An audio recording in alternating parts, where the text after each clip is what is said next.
Magandang umaga sa ating lahat. Itong umagang maulan, makulimlim. Yan yung mga alaga, nagagala-gala na sila. Yan.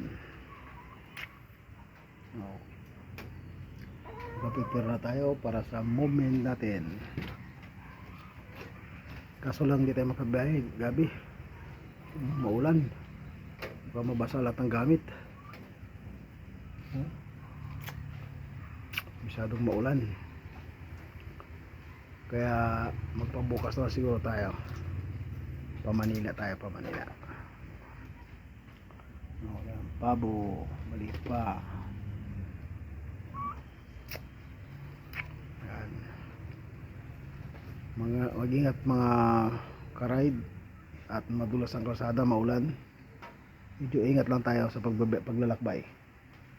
Yan po ang advice natin at laging mag-iingat.